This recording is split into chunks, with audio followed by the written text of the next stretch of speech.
Deeply knowledge channel को subscribe करें और घंटी के बटन को दबाना ना भूलें, जिससे आने वाली नोटिफिकेशन आपको मिल सके। धन्यवाद। डीपली नॉलेज चैनल में आप लोग का स्वागत है। आज हम लोग ह्यूमन ब्लड के बारे में पढ़ेंगे। ह्यूमन ब्लड क्या है, किससे बना होता है, कितने प्रकार का होता है, इन्हीं की कार्यविधि के बारे में पढ़ेंगे। जो विभिन्न एग्जामों में ह्यूमन ब्लड से बहुत सारे क्वेश्चन पूछे जाते हैं। अभी हाल ही फिलहाल में एसएससी के एग्ज़ाम में लगभग 3 क्वेश्चन ब्लड से पूछे गए थे और आने वाले अभी एग्जाम में एनटीपीसी और ग्रुप डी में उम्मीद है कि इसी टॉपिक से बहुत सारे क्वेश्चन पूछे जाएंगे बायोलॉजी में। और हम लोग 2 वीडियो में पूरा ब्लड के बारे में पढ़ लेंगे। पूरा मुँह ज़बानी कर देंगे। आपको कहीं भी जाने की ज़रूरत नहीं पड़ेगी, किताब उल्टाने की ज़रूरत नहीं पड़ेगी। पूरा ब्लड हम लोग कंप्लीट कर लेंगे। चलिए हम लोग ब्लड का पहला क्वेश्चन देखते हैं कि पहला क्वेश्चन आपके सामने ये रहा कि मानव रक्त कैसा उत्तक है। मानव रक्त कैसा उत्तक है? तो मानव रक्त जो है एक संयोजी उत्तक है। संयोजी का मतलब होता है एक दूसरे से जोड़कर रखना, और उत्तक का मतलब होता है कोशिकाओं का समूह। तो मतलब वैसा कोशिकाओं का समूह जो शरीर को जोड़ कर रखता है उसे हम ब्लड कहते हैं।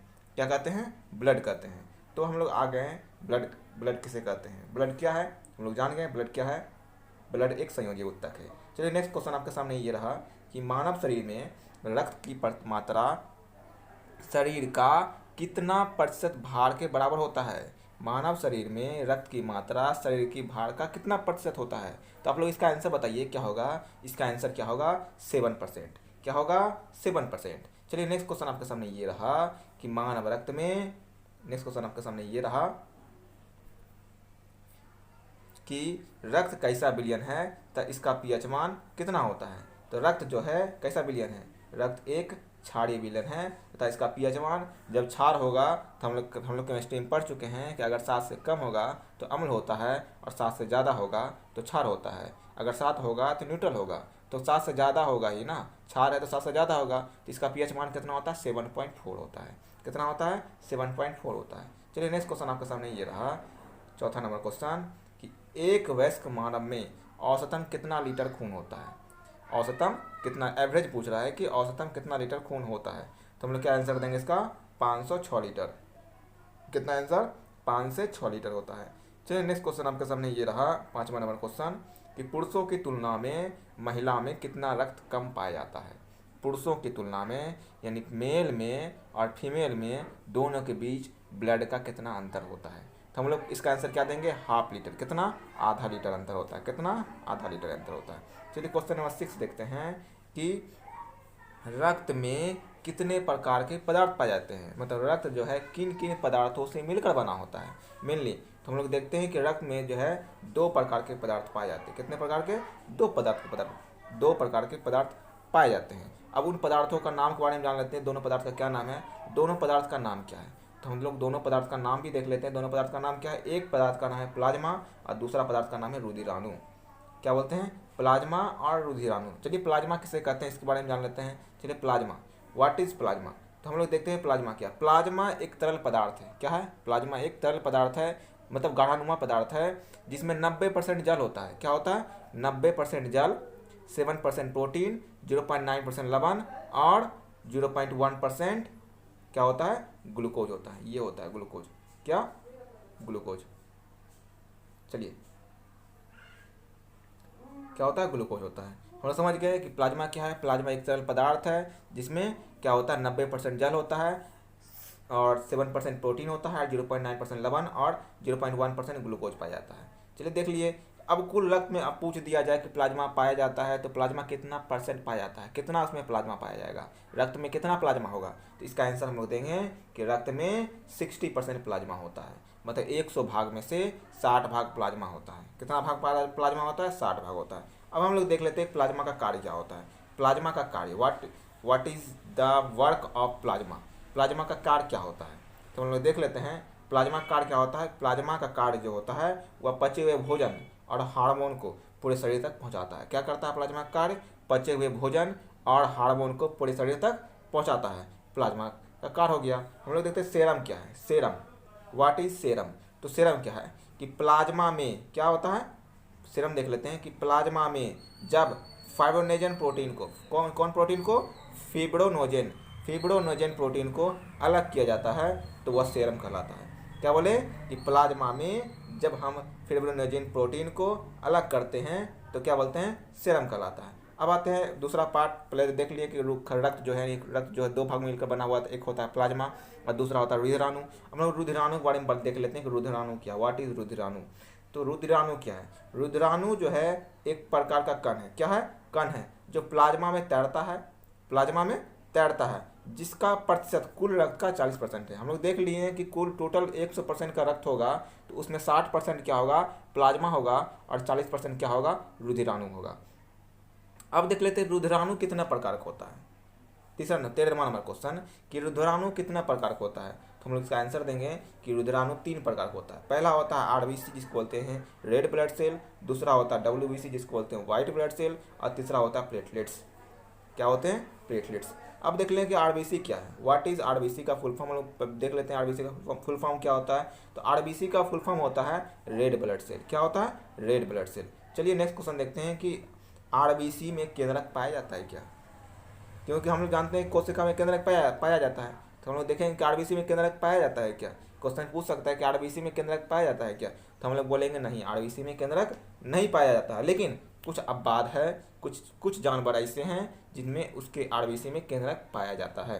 जिसमें पहला जानवर जो है वह ऊँट है और दूसरा जानवर जो है लामा नामक स्तनधारी है। दोनों स्तनधारी है, उसी में क्या होता है, उसके आरबीसी में केंद्रक पाया जाता है। चलिए 16वां नंबर क्वेश्चन देखते हैं कि लाल रक्त का लाल रंग किसके कारण होता है, तो इसका आंसर क्या होगा, हीमोग्लोबिन कारण। किसका, हीमोग्लोबिन कारण। चलिए 17वां नंबर क्वेश्चन देखते हैं कि लाल रक्त आरबीसी का निर्माण कहाँ होता है, शरीर में, बॉडी में आरबीसी का निर्माण कहाँ होता है, तो इसका आंसर बोलेंगे हम लोग अस्थि मज्जा में। कहाँ बोलेंगे, अस्थि मज्जा में। चलिए 18वां नंबर क्वेश्चन देखते हैं। क्या है क्वेश्चन कि जबकि भ्रूण में अवस्था में जब कोई बच्चा पेट में होता है, तो अगर वयस्क मानव में हम लोग बोल दिए कि वयस्क मानव में रक्त का निर्माण कहाँ होता है, आरबीसी का अस्थि मज्जा में होता है, तो हम लोग बताएंगे कि अगर बच्चा पेट में होगा, गर्भ में होगा, तब उसका लाल रक्त कहाँ बनेगा, तो उसका लाल रक्त कहाँ बनेगा, यकृत में और प्लीहा में। चलिए अब देख लेते हैं कि आरबीसी का जीवन काल कितना होता है। चलिए आरबीसी का जीवन काल कितना होता है, आप लोग बताइए इसका आंसर। आरबीसी का जीवन काल कितना होता है, तो आरबीसी का जीवन काल 120 दिन होता है। कितना दिन होता है, 120 दिन होता है। यह क्वेश्चन बारंबार कितना एग्जाम में पूछा गया है, आप लोग ये क्वेश्चन को बार याद रखिए और आने वाले क्वेश्चन, आने वाले एग्जाम में बहुत ही इंपॉर्टेंट है ये सब क्वेश्चन। कि लाल रक्त का मृत्यु कहाँ होता है, ये लाल रक्त कण जो है उसका मृत्यु भी, अगर कोई जिंदा है तो उसका मरना भी तय है, तो 120 दिन बाद यह लाल रक्त का जीवन काल होता है। तो इसकी मृत्यु कहाँ पर होती है, तो इसकी मृत्यु कहाँ पर होती है, यकृत और प्लीहा में। और प्लीहा को ही हम बोलते हैं रक्त का कब्रखां बोलते हैं। क्या बोलते हैं, रक्त का कब्रगाह। चलिए 22वां नंबर क्वेश्चन देखते हैं कि हीमोग्लोबिन में पाए जाने वाला लौह यौगिक क्या कहलाता है। हीमोग्लोबिन में पाए जाने वाले लौह यौगिक क्या कहलाता है, तो उसका आंसर क्या बोलेंगे, हेमेटीन। क्या बोलेंगे, हेमेटीन। चलिए अब देख लेते हैं कि आरबीसी का कार्य क्या होता है। आरबीसी का कार्य, what is the work of RBC. तो आरबीसी का कार्य क्या, हम लोग देख लिए प्लाज्मा कार्य क्या होता है। प्लाज्मा जो है बचे हुए भोजन और हार्मोन को एक पूरे शरीर में पहुंचाता है। तो हम लोग बोलेंगे आरबीसी का क्या कार्य होता है, तो आरबीसी का कार्य होता है शरीर में सभी कोशिकाओं में ऑक्सीजन पहुंचाना और कार्बन डाइऑक्साइड को वापस लाना, यही आरबीसी का कार्य है। चलिए देखते हैं 24वां नंबर क्वेश्चन आपके सामने ये रहा कि हीमोग्लोबिन की कमी से कौन सा रोग हो सकता है।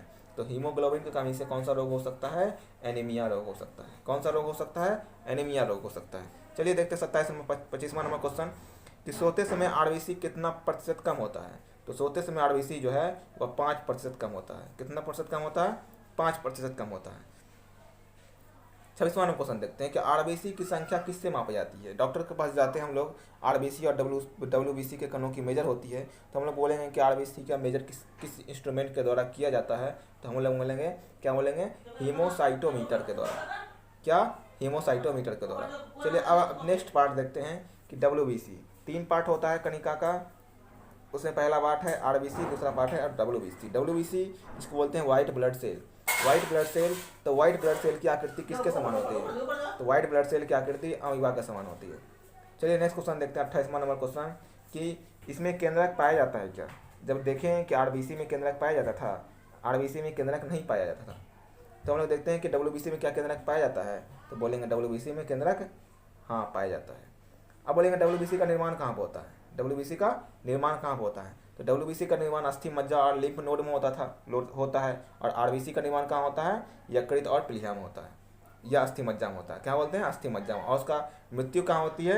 यकृत और प्लीहा में। अब देखते हैं डब्ल्यूबीसी का जीवन काल कितना होता है। तो डब्ल्यूबीसी का जीवन काल 3 से 4 दिन होता है, जबकि आरबीसी का जीवन काल कितना दिन होता था? 120 दिन होता था। चलिए नेक्स्ट क्वेश्चन देखते हैं आपके सामने। ये रहा कि डब्ल्यूबीसी का कार्य क्या है। आरबीसी का कार्य क्या था, हम लोग पढ़े थे। आरबीसी का कार्य था कि पूरे बॉडी के कोशिका में ऑक्सीजन को ले जाना और कार्बन डाइऑक्साइड को ले आना। उसी तरीक़ा से डब्ल्यूबीसी का कार्य क्या होगा? डब्ल्यूबीसी का कार्य है कि रोग प्रतिरोधक क्षमता को बढ़ाना। रोग प्रतिरोधक क्षमता को बढ़ाना। अभी कोरोना काल में आदमी को अपने रोग प्रतिरोधक क्षमता को बढ़ाना चाहिए, नहीं तो डब्ल्यूबीसी जिसका ज़्यादा मजबूत होगा, ज़्यादा होगा, उसका रोग प्रतिरोधक क्षमता ज़्यादा होगा। चलिए नेक्स्ट क्वेश्चन देखते हैं, 32वां नंबर क्वेश्चन कि आरबीसी और डब्ल्यूबीसी के कणों के बीच कितना अनुपात होता है। तो आरबीसी और डब्ल्यूबीसी कणों के बीच का अनुपात 600:1 होता है। चलिए, और हम लोग ये पार्ट 1 में देख लिए, ब्लड के कुछ क्वेश्चन देख लिए, और यह क्वेश्चन बहुत ही इंपॉर्टेंट है। आप इस क्वेश्चन को रट लीजिए, याद कर लीजिए, और जो अभी आने वाले ग्रुप डी और एनटीपीसी का एग्ज़ाम है, इसमें बहुत ही इंपॉर्टेंट क्वेश्चन है। और यह वीडियो आपको कैसी लगी आप कमेंट में ज़रूर बताइएगा। और मेरा वीडियो मेरी जानकारी आपको अच्छी लगी तो मेरे चैनल को सब्सक्राइब कीजिएगा, लाइक कीजिएगा, और यह वीडियो को शेयर जरूर कीजिएगा। शेयर करने से क्या होगा कि जो विद्यार्थी पढ़ने से वंचित हैं उन्हें यह वीडियो मिल सके और मेरी जानकारी उनसे शेयर हो सके, जिसके लिए हम आपका दिल से शुक्रिया अदा करते हैं कि हमें यह अपॉर्चुनिटी मिली जिससे आप लोग को हम अपनी जानकारी शेयर कर सक रहे हैं। इसके लिए धन्यवाद।